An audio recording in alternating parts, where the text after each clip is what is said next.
September மாதம் 16ஆம் தேதி பொதுக்காலத்தின் 24ஆம் வாரம் செவ்வாய்க்கிழமை. முதல் வாசகம். புனித பவுலடிகளார் தீமோத்தேயுவுக்கு எழுதிய முதல் திருமுகத்திலிருந்து வாசகம். அதிகாரம் 3, இறை வசனங்கள் 1 முதல் 13.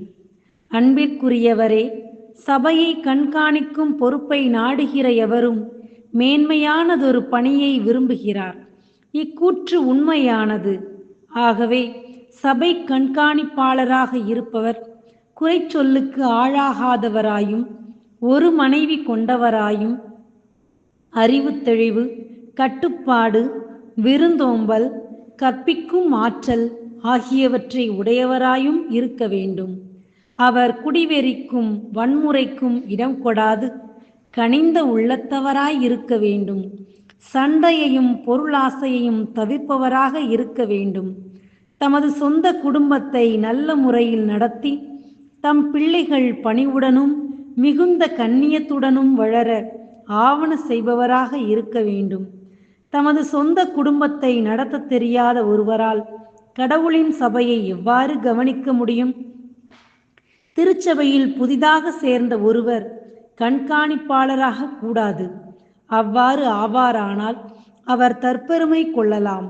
அதனால் அலகைக்கு கிடைத்த தண்டனையை அவர் அடைய நேரிடும். சபை கண்காணிப்பாளர் திருச்சபைக்கு வெளியே உள்ளவர்களிடமும் நற்சான்று பெற்றவராய் இருக்க வேண்டும். இல்லாவிட்டால் அவர் இழிச்சொல்லுக்கு ஆளாகலாம், அலகையின் கண்ணியிலும் விழ நேரிடலாம். ஆகவே திருத்தொண்டர்களும் கண்ணியம் உடையவர்களாய் இருக்க வேண்டும். இரட்டை நாக்கு உள்ளவர்களாயும், குடிவெறிக்கு அடிமைப்பட்டவர்களாகவும், இழிவான ஊதியத்தின் மேல் ஆசை உள்ளவர்களாகவும் இருத்தலாகாது. எச்சரிக்கை: தூய மனச்சான்று உடையவர்களாய் விசுவாசத்தின் மறைபொருளை காத்து வர வேண்டும். முதலில் இவர்களை சோதித்து பார்க்க வேண்டும். இவர்கள் குறையற்றவர்கள் என காணப்பட்டால் திருப்பணியாற்றலாம். அதுபோலவே பெண்களும் கண்ணியமுடையவராயும், புறம் கூறாதவராயும், அறிவு தெளிவு உடையவராயும், எல்லாவற்றிலும் நம்பத்தக்கவராயும் இருக்க வேண்டும். திருத்தொண்டர்கள் ஒரு மனைவி கொண்டவர்களாயும், பிள்ளைகளையும் சொந்த குடும்பத்தையும் நல்ல முறையில் நடத்துகிறவர்களாயும் இருக்க வேண்டும். நன்கு திருத்தொண்டு ஆற்றுவோர் உயர் மதிப்பு பெறுவர். இயேசு கிறிஸ்துவின் மேலுள்ள நம்பிக்கையை குறித்து அதிக துணிவோடு பேசுவர். ஆண்டவரின் அருள்வாக்கு. இறைவனுக்கு நன்றி. நற்செய்தி வாசகம். லூக்கா எழுதிய நற்செய்தி அதிகாரம் 7, இறை திருவசனங்கள் 11 தொடங்கி 17 முடிய. அக்காலத்தில் இயேசு நயீன் என்னும் ஊருக்கு சென்றார். அவருடைய சீடருள் பெருந்திரளான மக்களும் அவருடன் சென்றனர். அவர் அவ்வூர் வாயிலை நெருங்கி வந்தபோது இறந்த ஒருவரை சிலர் தூக்கி வந்தனர். தாய்க்கு அவர் ஒரே மகன். அத்தாயோ கைம்பெண்.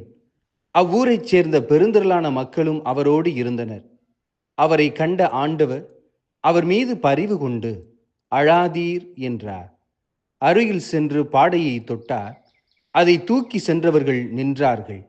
அப்பொழுது அவர், இளைஞனே, நான் உனக்கு சொல்கிறேன், எழுந்திடு என்றார். இறந்தவர் எழுந்து உட்கார்ந்து பேசத் தொடங்கினார். இயேசு அவரை அவர் தாயிடம் ஒப்படைத்தார். அனைவரும் அச்சமுற்று, நம்மிடையே பெரிய இறைவாக்கினர் ஒருவர் தோன்றி இருக்கிறார், கடவுள் தம் மக்களை தேடி வந்திருக்கிறார் என்று சொல்லி கடவுளை போற்றி புகழ்ந்தனர். அவரை பற்றிய இந்த செய்தி யூதேயா நாடு முழுவதிலும் சுற்றியுள்ள பகுதிகளிலும் பரவியது. ஆண்டவரின் அருள்வாக்கு. கிறிஸ்துவே உமக்கு புகழ். பிரியமானவர்களே, 2 உதாரணங்களோடு இன்றைய சிந்தனையை ஆரம்பிக்கலாம். உதாரணம் 1. அன்பிற்கு சிறந்த இலக்கணமாக கருதப்படுபவர் லியோ டால்ஸ்டாய். அவர் ஒரு முறை தெருவழியாக சென்றபோது பிச்சைக்காரர் ஒருவரை அரவணைத்து, சகோதரா, உனக்கு தருவதற்கு என்னிடம் ஒன்றுமில்லை என்று சொன்ன நிகழ்வு நம் அனைவருக்கும் பரிச்சயமான ஒன்று. அவர் எப்பொழுதுமே அன்பின் வழியில் வாழ்வது குறித்தே எல்லோரிடமும் பேசினாராம்.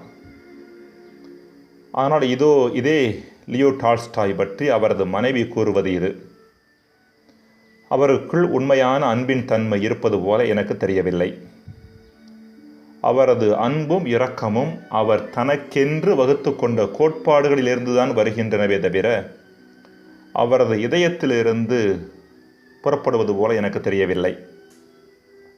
அவரது வாழ்க்கையை பற்றி எழுதுபவர்கள் அவர் தன் வேலையாள்களோடு சேர்ந்து தண்ணீரை சுமந்தார், அவர்களுக்கு உதவியாக இருந்தார் என்றெல்லாம் எழுதுவார்கள். ஆனால் அவர் தன் மனைவிக்கு கொஞ்சம் கூட ஓய்வு கொடுக்கவில்லை என்பது குறித்தோ, திருமண வாழ்வின் 22 ஆண்டுகளில் தன் மகனுக்கு ஒரு குவளை தண்ணீர் கூட தரவில்லை என்பது குறித்தோ, களைப்படைந்த தன் மனைவிக்கு கொஞ்சம் ஓய்வு கொடுக்கும் பொருட்டு படுக்கைக்கு போகும் தன் குழந்தையிடம் 5 நிமிடங்கள் கூட செலவழிக்கவில்லை என்பது குறித்தோ யாரும் எழுதப் போவதில்லை என்று குறிப்பிடுகின்றார். உதாரணம் 2. ரோஸ்ஸே என்பவர் ஒரு தத்துவவியலாளர். குழந்தைகளை எப்படி வளர்ப்பது என்பது குறித்த பல அறிவுரைகளை ஏராளமான நபர்களுக்கு வழங்கியவர். ஆனால் அவரது 5 குழந்தைகளையே அவர் சரியான முறையில் வளர்க்கவில்லையாம். அவர்கள் அவரால் நிராகரிக்கப்பட்டு அநாதை இல்லங்களில் வளர்ந்தார்களாம். அன்பிற்குரியவர்கள், இன்றைய முதல் வாசகத்தில் புனித பவுல் சபை கண்காணிப்பாளர்கள் எப்படிப்பட்டவர்களாக இருக்க வேண்டும் என்பது குறித்து சொல்லுகின்ற பொழுது, தமது சொந்த குடும்பத்தை நல்ல முறையில் நடத்தி தம் பிள்ளைகள் பணிவுடனும் மிகுந்த கண்ணியத்துடனும் வளர ஆவண செய்பவராக இருக்க வேண்டும். தமது சொந்த குடும்பத்தை நடத்த தெரியாத ஒருவரால் கடவுளின் சபையை எவ்வாறு கவனிக்க முடியும் என்று சொல்கின்றார். ஒருவர் சமுதாயத்தின் பார்வையில் நல்லவராக, மேலானவராக இருந்தால் மட்டும் போதுமானது அல்ல. அவர் தனது சொந்த குடும்பத்தினர் மட்டில் தான் வாழுகின்ற இடத்தில் எப்படிப்பட்டவராக இருக்கின்றார் என்பதும் முக்கியமானது. இன்றைய நற்செய்தியை கூட நாம் இயேசுவுக்கும் அவரது தாய்க்கும் இடையேயான ஆழமான உறவின் பின்னணியில் பார்க்க முடியும்.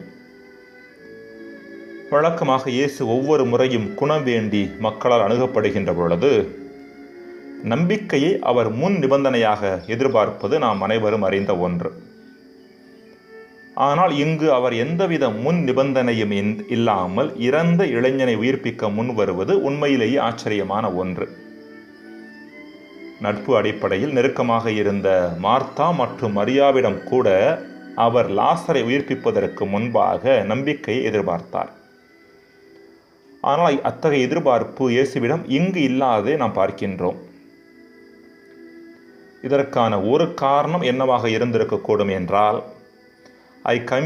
அந்த கைம்பெண்ணின் இடத்தில் இயேசு தன் தாயை வைத்து பார்த்திருக்கக்கூடும். தன் தாயாகிய மரியாவும் ஒரு கைம்பெண். தான் சிலுவையில் இறந்த பின்பு மரியா எவ்வாறு வேதனைப்படவிருக்கிறார் என்பதை அவர் அந்த கைம்பெண்ணில் பார்த்திருக்கக்கூடும். எனவே எந்த முன் நிபந்தனையும் இல்லாமல் உதவி செய்ய இயேசு தானே முன்வருகின்றார்.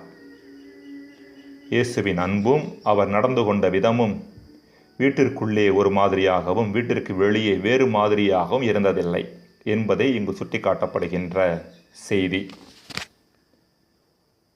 ஜெபம். இறைவா, சமூகத்தின் பார்வையில் நல்லவர்களாகவும் மேன்மையானவர்களாகவும் காணப்பட துடிக்கின்ற நாங்கள் அதே நன்மைத்தனத்தோடும் மேன்மையான எண்ணங்களோடும் எங்கள் குடும்பங்களிலும் நடந்து கொள்ள வரம் தாரும். ஆமென்.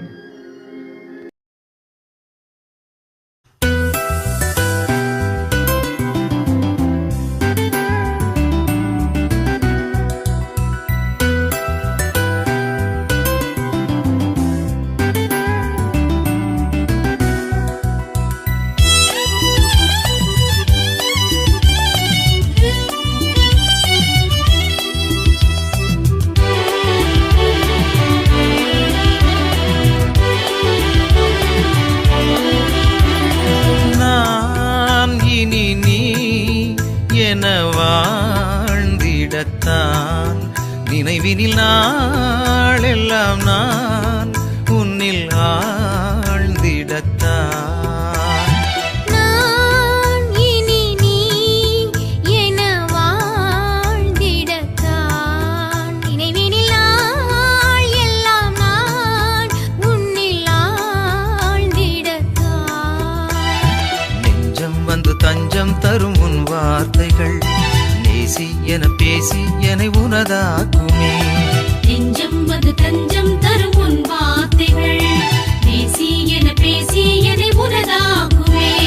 நான் இனி நீ என வாழ்ந்திடத்தான் நினைவினில் நாளெல்லாம் நான் உன்னில் ஆழ்ந்திடத்தான்.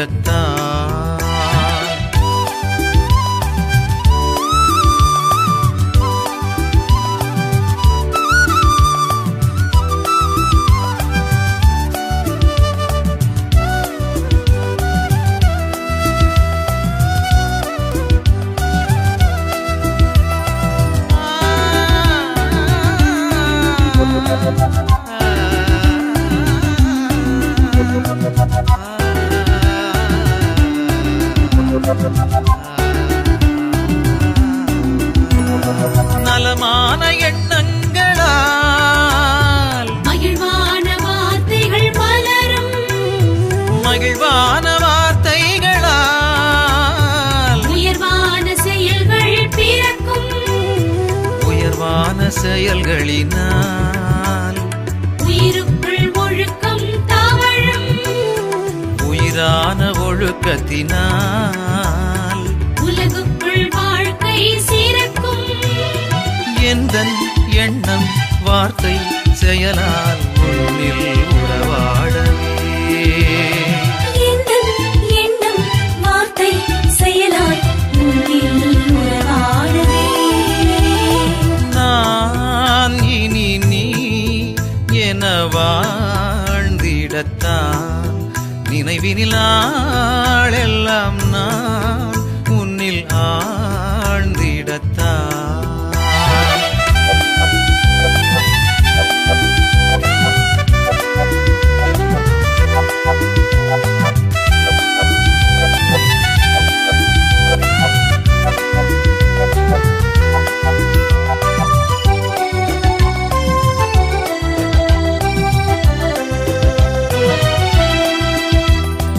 அன்பான வாழ்க்கையினால் அழகான நேயம் நிலவும்.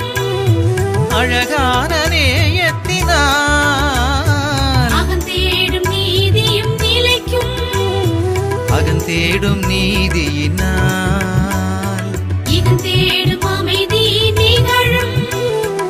இகந்தேடும் அமைதியினால் சுகமான ஆனந்தம் நிறையும். அன்பின் வாழ்வும் வாழ்வின் பொருளும் எந்தன் பாடலாகுமே. அன்பின் வாழும் வாழ்வின் பொருளும் எந்தன் பாடலாகுமே. நான் இனி நீ என வாழ்ந்திடத்தான் நினைவினில் நாளெல்லாம் நான் உன்னில் ஆழ்ந்திடத்தான். நான் இனி நீ என வாழ்ந்திடத்தான் நினைவினில் நாள் எல்லாம் நான் உன்னில் ஆழ்ந்திடத்தான். நெஞ்சம் வந்து தஞ்சம் தரும் உன் வார்த்தைகள் நேசி என பேசி என்னை உனதாக்குமே. நெஞ்சம் வந்து தஞ்சம் தரும் உன் வார்த்தைகள் பேசி என்னை உனதாக்குமே. நான் இனி நீ என வாழ்ந்திடத்தான் நினைவினில் நாளெல்லாம் நான் உன்னில் ஆழ்ந்திடத்தான்.